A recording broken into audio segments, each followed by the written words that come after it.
Les Lusitaniens ont été l'un des plus grands défis auxquels Rome a été confrontée dans la péninsule ibérique, connus pour leur courage et leur habileté au combat.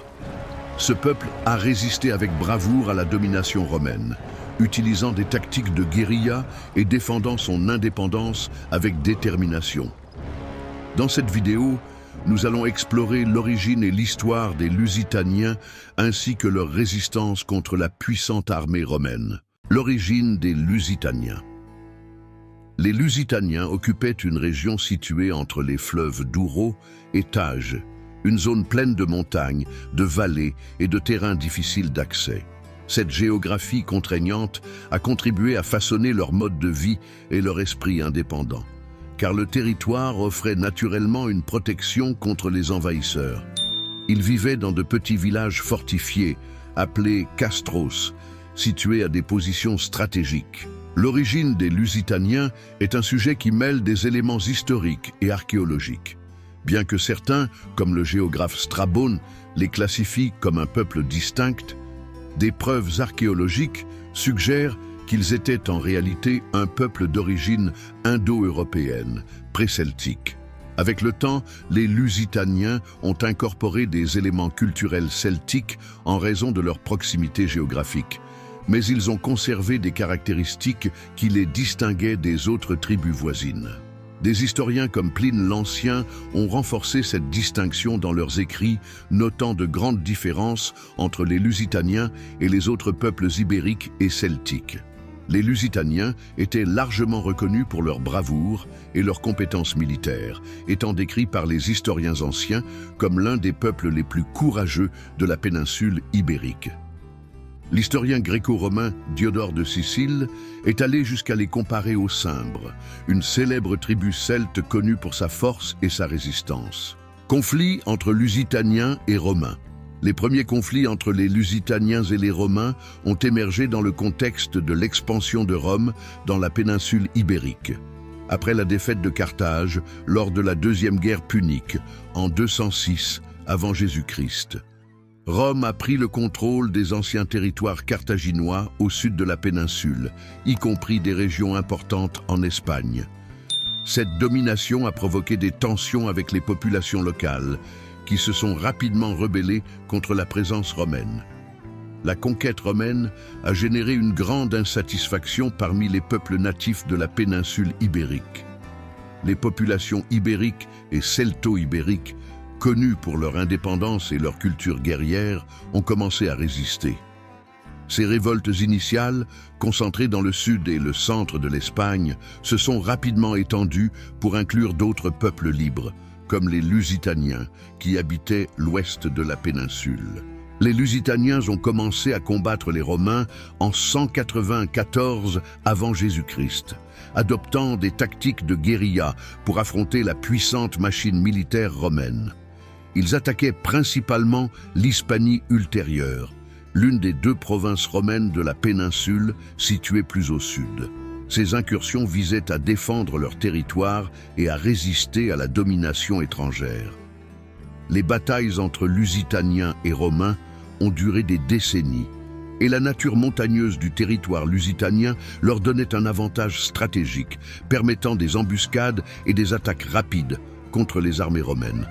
Cependant, les Romains ont progressivement renforcé leur présence militaire, consolidant le contrôle sur des régions plus vastes de la péninsule. Aux environs de l'an 179 avant Jésus-Christ, les conflits entre les Lusitaniens et les Romains cessèrent, du moins temporairement.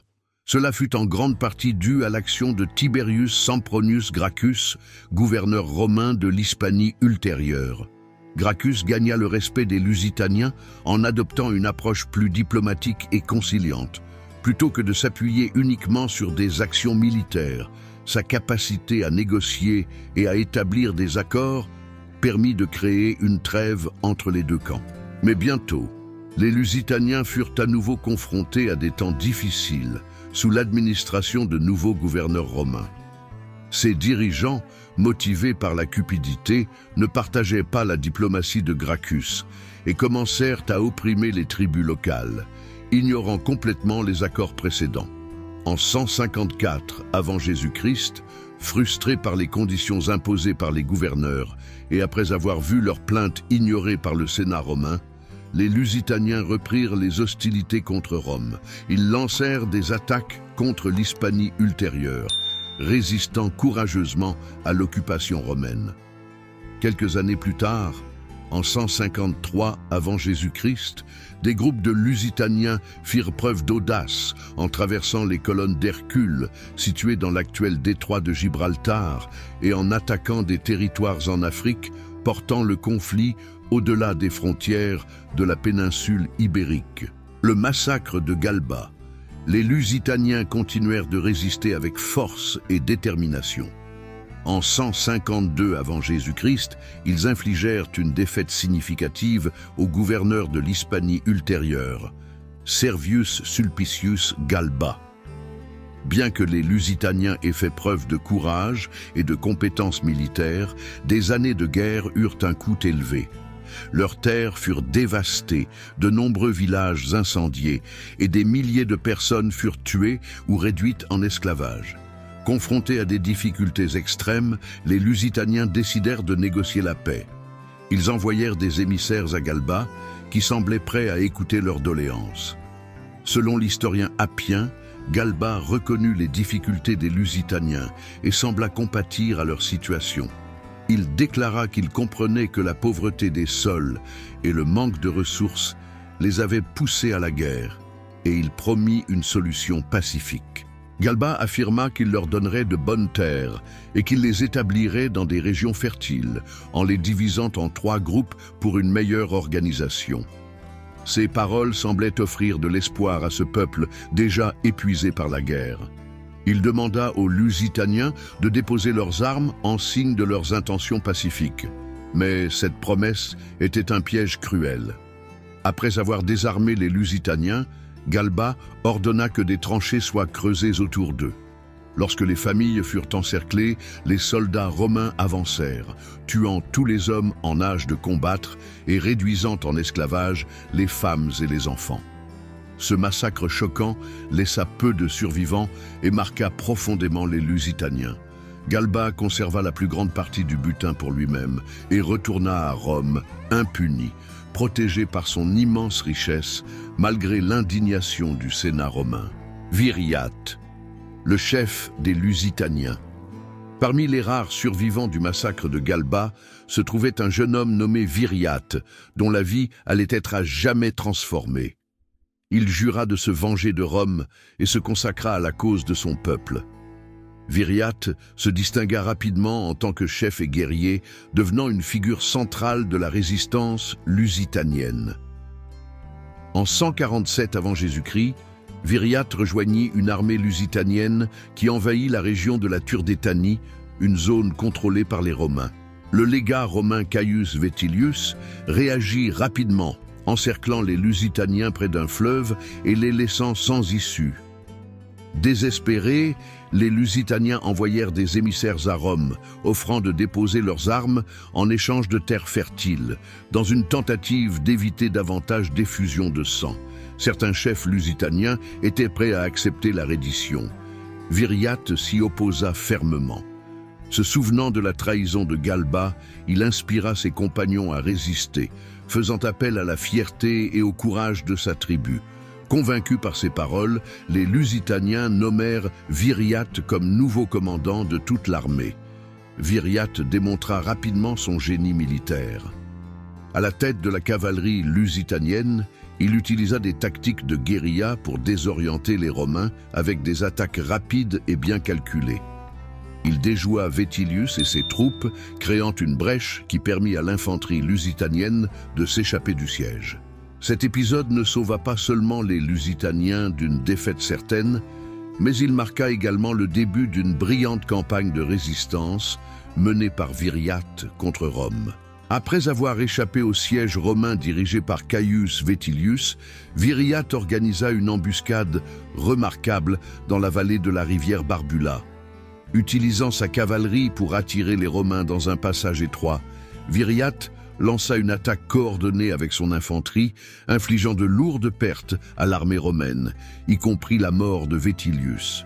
Cette victoire renforça sa renommée et attira de nouveaux partisans. Viriate employa des tactiques innovantes de guérilla, évitant les combats directs contre les Romains. Il privilégiait les embuscades et les attaques rapides, profitant de sa connaissance du terrain et de la résilience de son peuple. Viriate força Rome à envoyer ses meilleurs généraux pour l'affronter.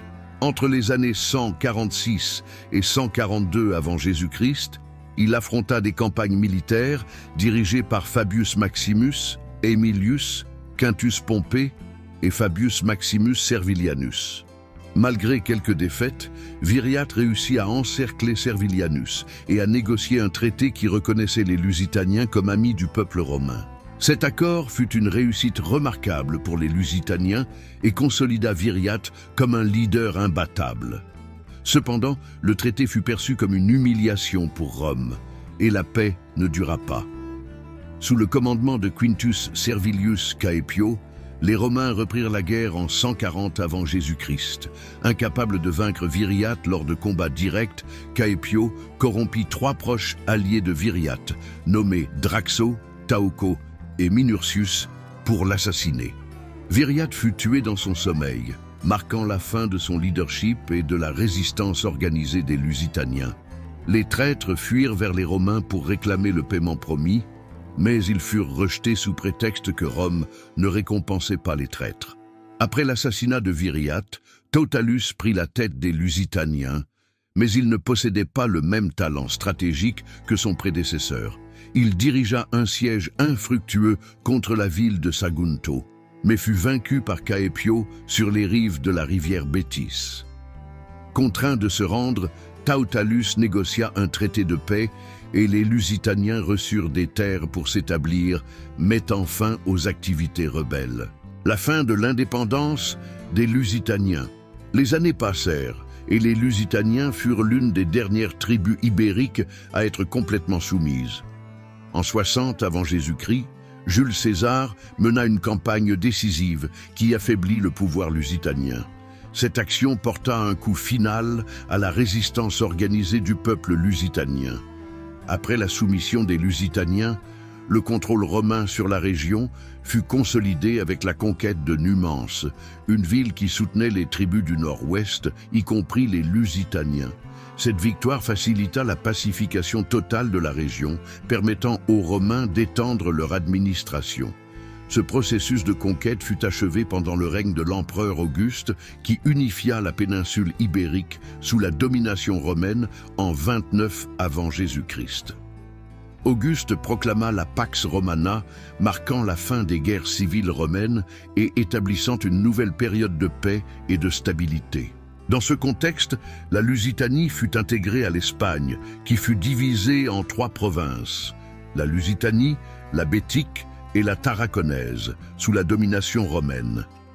Les Lusitaniens perdirent leur indépendance, mais leur culture et leur population s'intégrèrent au monde romain. Avec le temps, la région vit la formation d'une identité hispano-romaine, résultat de siècles d'influences culturelles, sociales et politiques.